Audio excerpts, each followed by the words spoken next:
What's up, everybody? This is your boy Uber Hikari, aka the Nerd Nigga, here to bring you another video with no frills, just the analysis.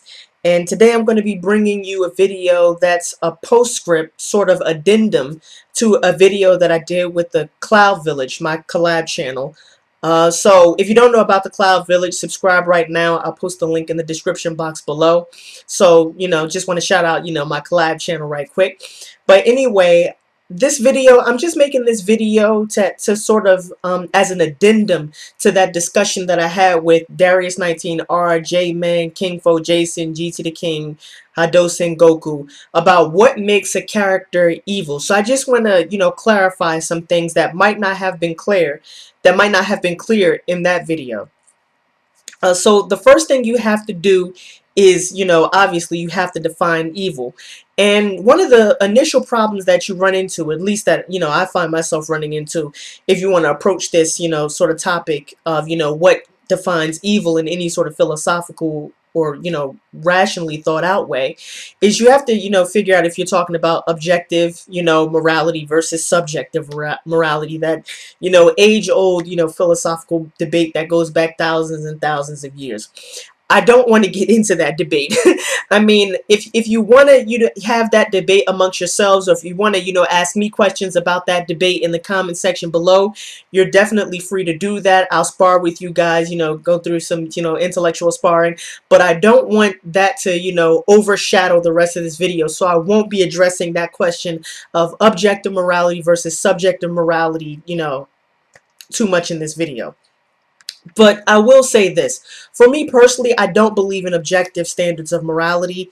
I just don't think that they exist. And I haven't found any compelling or convincing metaphysical arguments that would lead me to believe that there are such objective standards. I don't believe, like, some moral philosophers, that there's an intrinsic moral reality, like the way that there is an intrinsic reality with physical laws operating. I simply don't believe that, and I haven't found a compelling argument yet. However, I will say this. I am not a relativist. I would probably describe myself, if any of you have ever read Nietzsche, I would probably describe myself as a perspectivist, with probably some Alasdair MacIntyre thrown in. For those of you who know Alasdair MacIntyre and Nietzsche, you might get that. Even if you do, you might not get that because because of the particular way that I read Alasdair MacIntyre. But, if you're, a philosophy nerd like me, then, ask me about that in the comment section below. I'll be happy to explain that for you. So, what is evil? For me, evil consists of two components. The first component is magnitude. And what I mean by magnitude is basically the consequences that an action has. So it's basically the scale of harm done by an action. So it's, the difference between one murder versus a mass murder versus a genocide.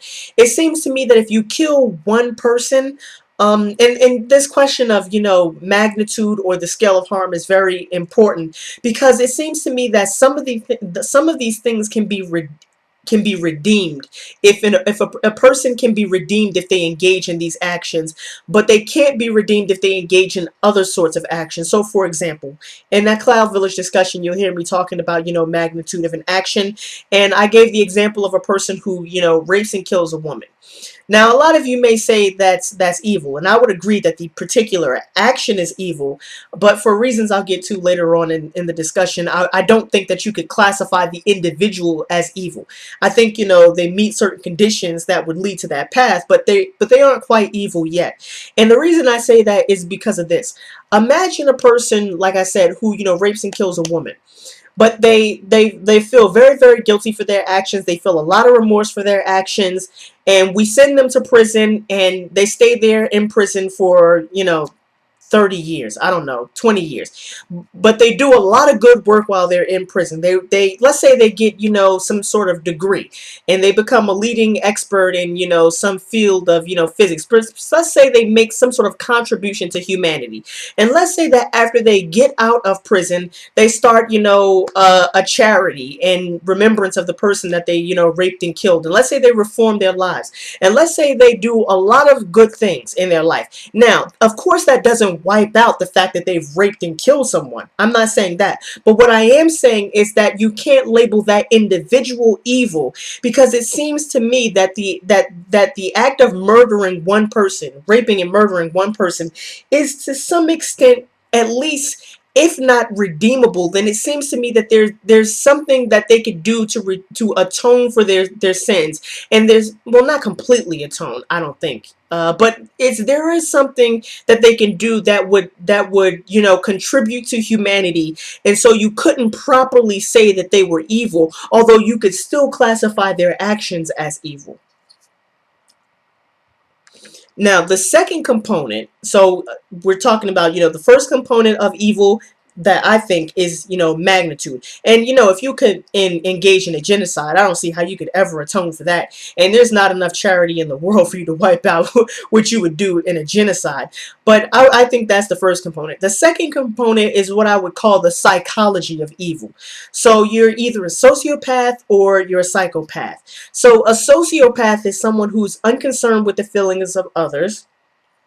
Although they understand, they can sort of, they have the concept of feelings. They know that other people have feelings, and they can, have feelings themselves, although they might be shallow. And they can even experience very strong feelings for people who they're, intimately or emotionally connected to.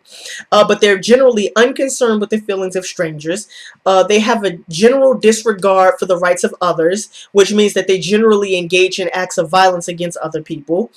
And they have an established pattern of behavior. That's what a sociopath is to me.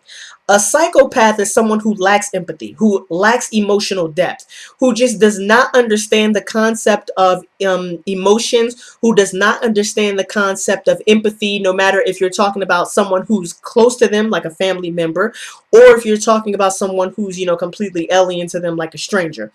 I would also say that, a dimension of psychopathy, or a psychopath, is someone who's a sadist, someone who probably takes pleasure in causing pain or suffering in other people, or, to other people.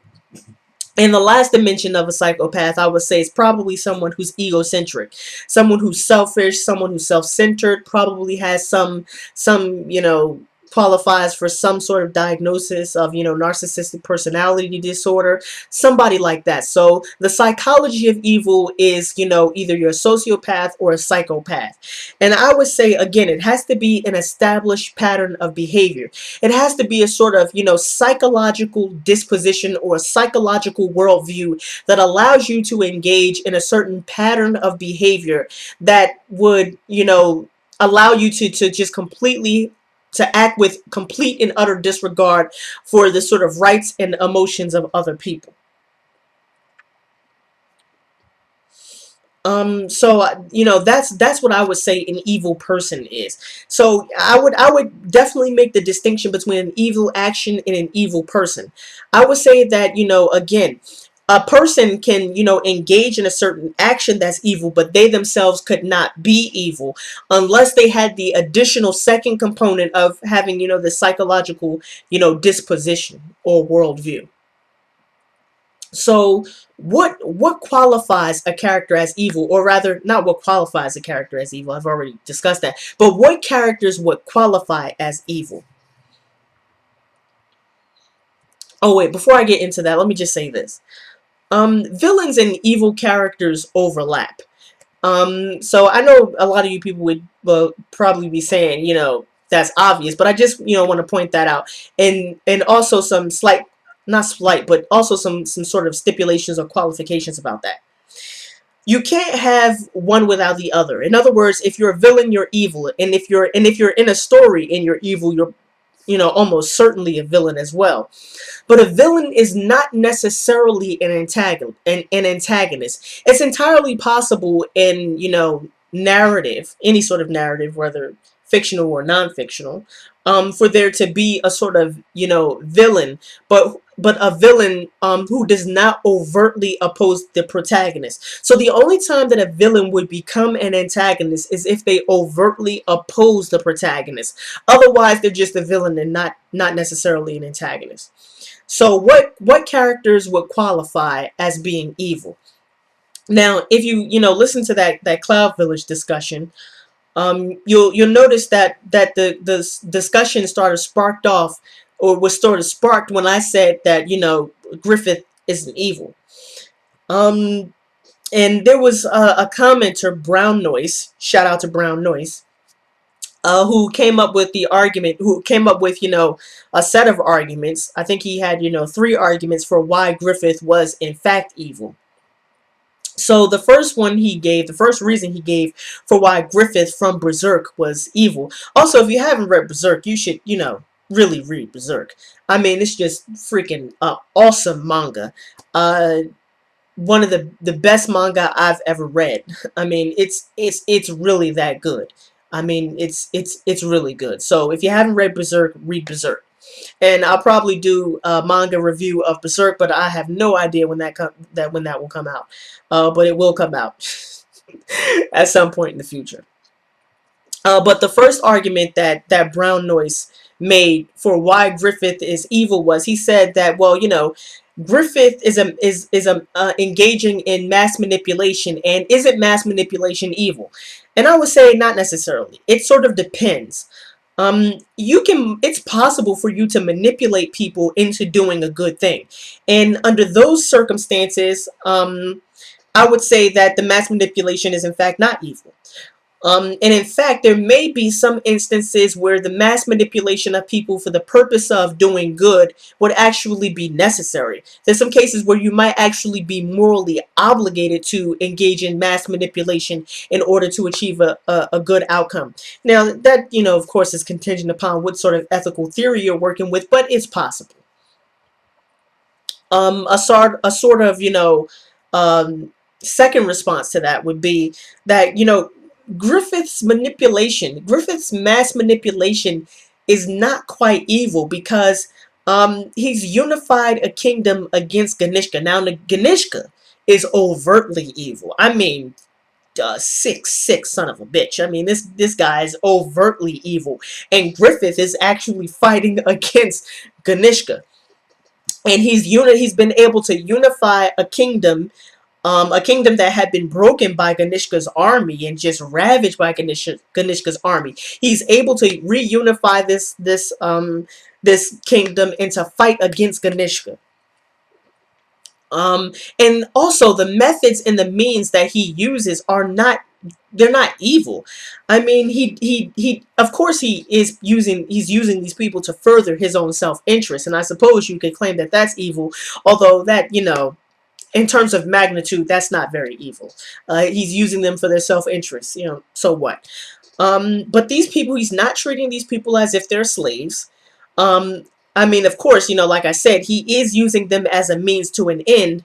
But if any of you have studied Kant, or Kant's categorical imperative, you'd see that these people are kind of included in that end. I mean, it seems as if the world would actually be a better place if these people allied with Griffith, even though he has ulterior motives, and ally with him in order to defeat Ganishka. That seems like the better path for these people. The second argument that Brown Noise made was that Ganishka only exists for Griffith to get his kingdom. And I mean, I don't know if Brown Noise, I don't know if you've watched the anime.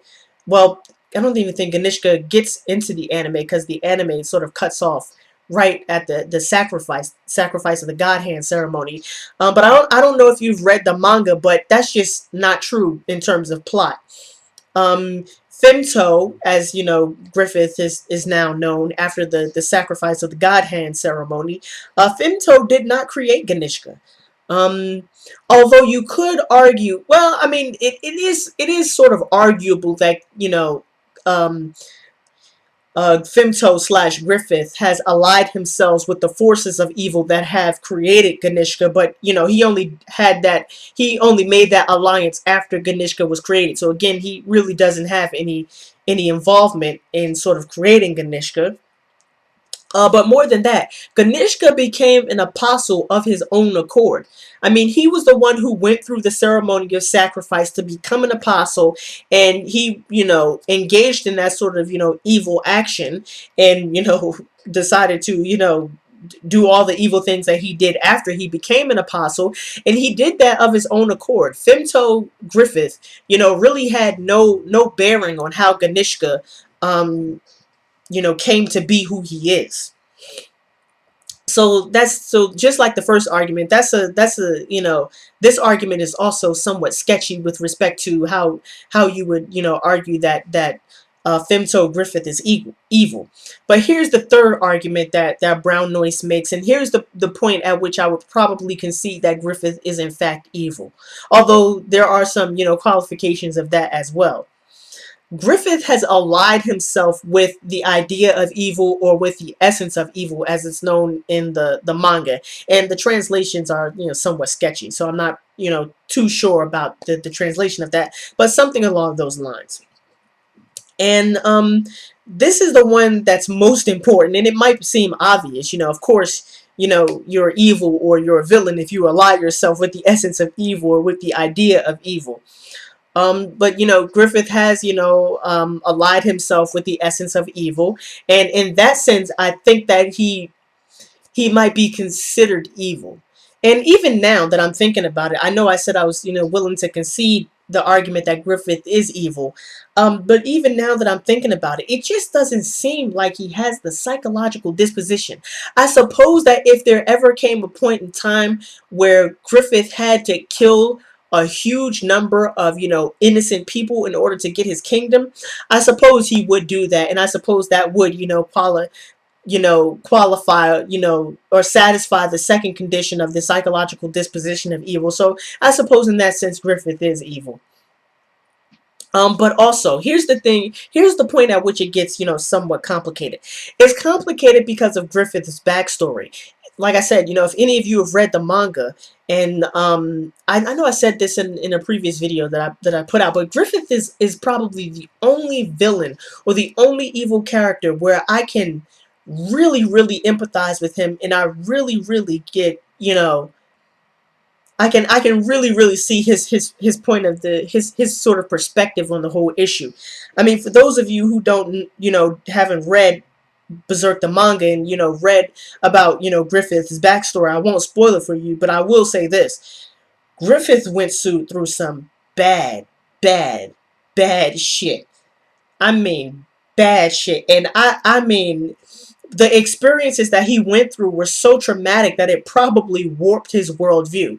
I mean, it probably did warp his worldview, and as a result, he's probably suffering from some sort of, psychological damage or psychological trauma. So that's just one qualification, but not only that, as it's explained in the manga, um, and this is where the manga gets really psychologically complex, and really gets its psychological depth. In the manga Berserk, it's explained that evil is a function of the unconscious of man. So all of the fears of man at being put in the human condition, that is being in this absurd condition where we are seem to be at the mercy of forces that are beyond our understanding and beyond our control, that as a result of this, man developed in his unconscious this essence or idea of evil, and that the essence of, or idea of evil that is a component of the universe of Berserk, is sort of a function or is a result of all of those fears and anxieties that man has produced. So I suppose in that sense it gets a little bit more complicated, because Griffith has allied himself with sort of the unconscious of man. And I guess you could then start asking questions about the relationship between mankind in the Berserk universe and the essence of evil. But I would still come down on the side that Griffith probably qualifies as evil, and of course he qualifies as a villain. But he would definitely qualify as evil. So that was just my postscript, or sort of addendum to that Cloud Village question, and a more clear statement of what my position is, and what qualifies as evil, and whether or not Griffith is a character who qualifies as evil.